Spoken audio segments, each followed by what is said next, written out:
Hey everybody, Carl here, and I wanted to do something a little bit different today. As many of you might know, I had to have some work done in my heart 2 weeks ago today, actually, and what I had was a EP cardiac catheter ablation. I want to make sure I said that right. And I thought, you know, from what I understand, they do this to a lot of people. And this is one of those deals where they have their technique down. And I thought, well, if there's somebody out there that's going to have this done and are probably wondering, what's it like? What do I have to go through?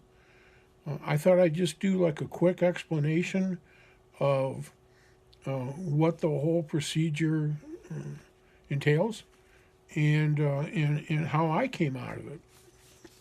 So first of all, let me show you a little diagram here of the heart.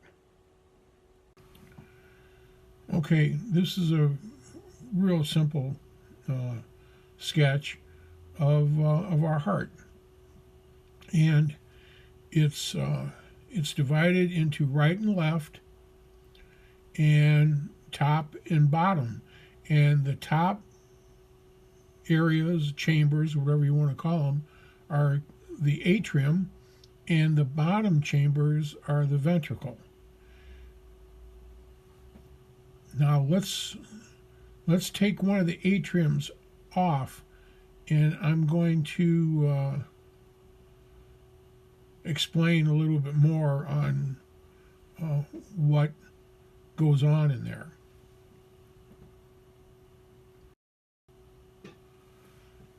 Okay, let's say we took and removed, now here's our heart. I know it's a simple drawing, and we took out one of the atriums from the top, right? And this is kind of like a blown up view of it. Well, basically when they do this cardiac catheter ablation, they run a wire, or several wires actually, up through the vein. Okay, they run up through the vein and it comes out in the heart here. And this is inside this chamber.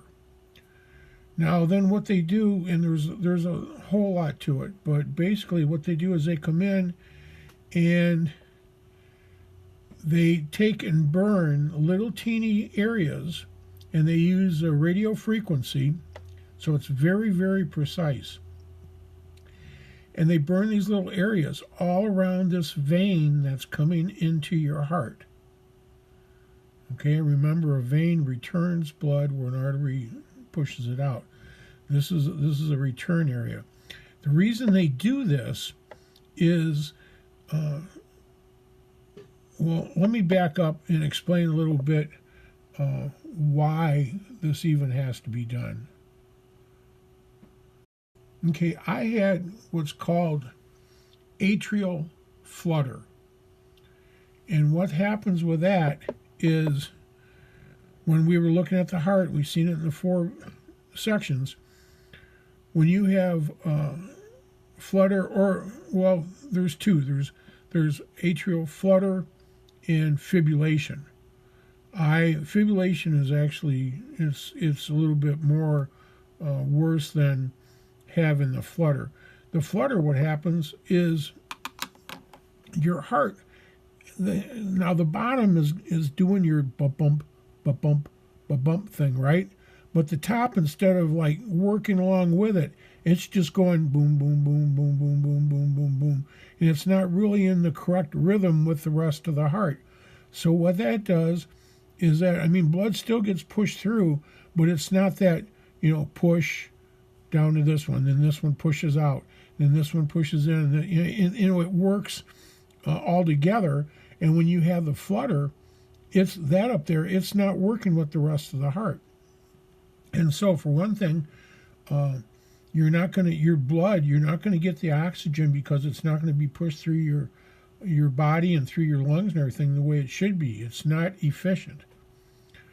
Now, with the fibrillation, and you have to look that one up more to get more information. But on that one, sometimes when you have that fib going, it's just not your one area. The whole heart is like kind of going crazy, and so it's a lot worse. But what I had is atrial flutter, and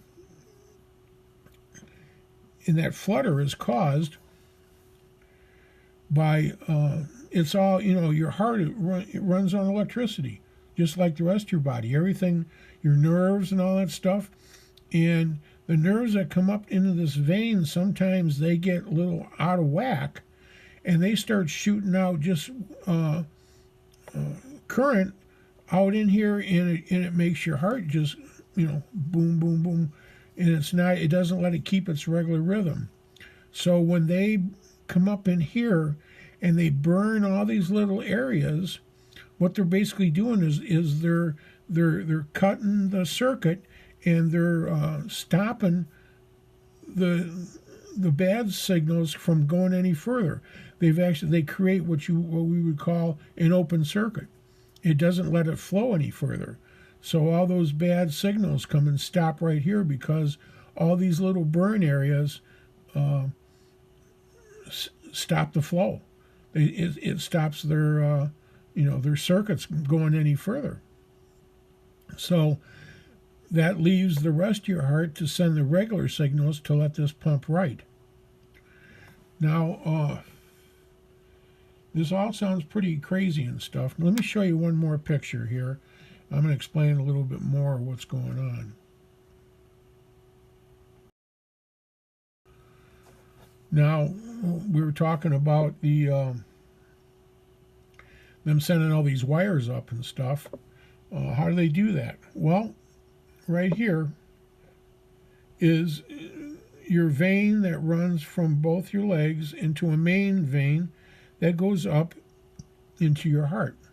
In this one vein, this is what they do. They tap right in here in the upper part of your leg in the groin area, and they go in, and you would think that for all the stuff that they have to put up there to do this, that it would be huge and a big cut, but it's not at all. It's just a little puncture that they push up in there, and they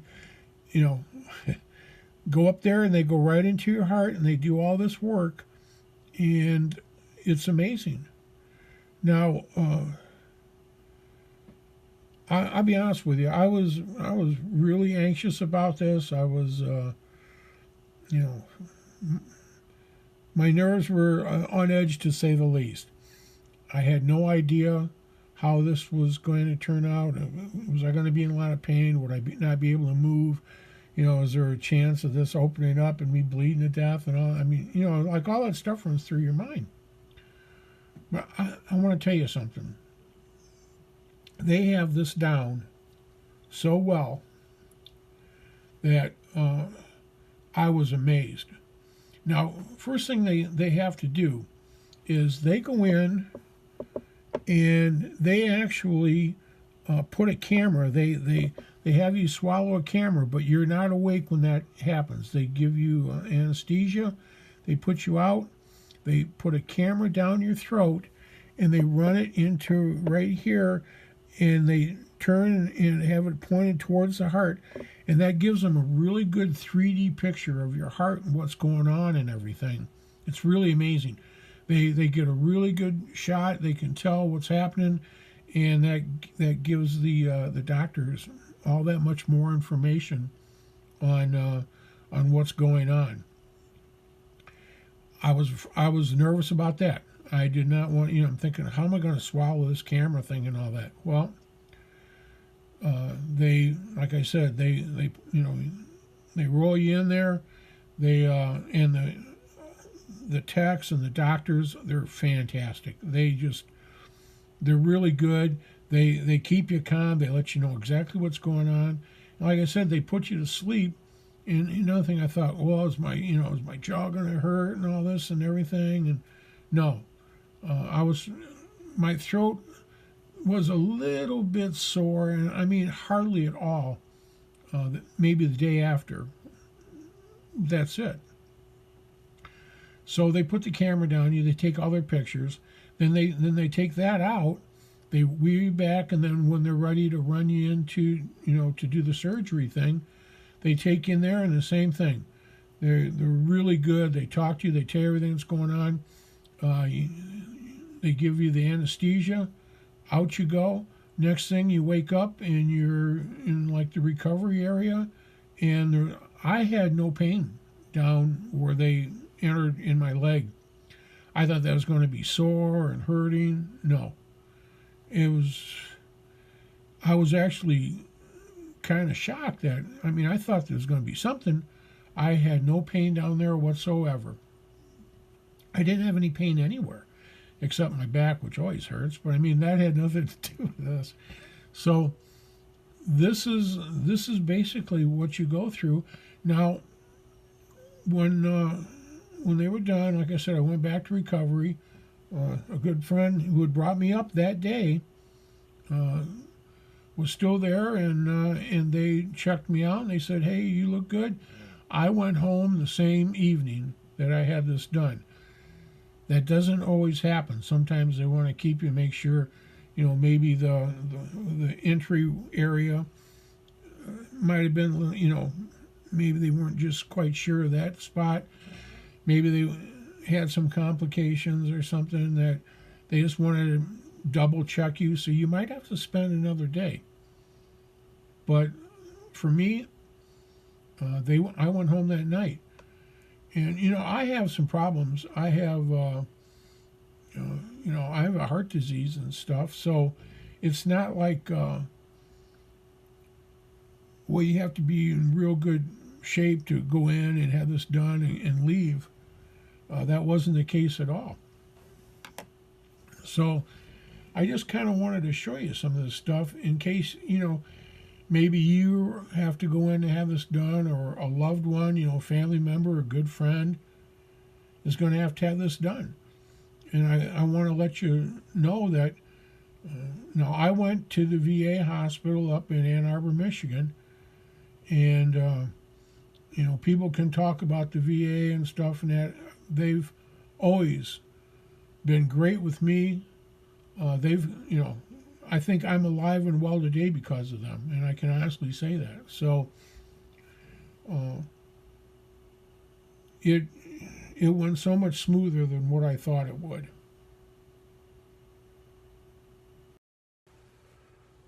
Sorry that I got the helicopter head, but I keep the air moving, and I don't know if the furnaces come on or not, but it's wintertime here in Northwest Ohio, and it gets cold, and you don't really want to be turning your furnace off and stuff. When it needs to come on, let it come on. So I wanted to make this video because, like I said, they were actually going to do another surgery on me. They were going because I have a abdominal aortic aneurysm. They were going to go in and they were going to fix that. And this happened earlier on in the year, and I was up there, and the anesthesiologist seen that something was starting to go wrong, and they stopped it at that point. And they got with cardio, and they just and my vascular surgeon, she decided we're going to wait. So that they canceled that because they wanted to make sure. And in the meantime, and that was because they found this flutter. They seen that, and they came in and said, yeah, it's atrial flutter.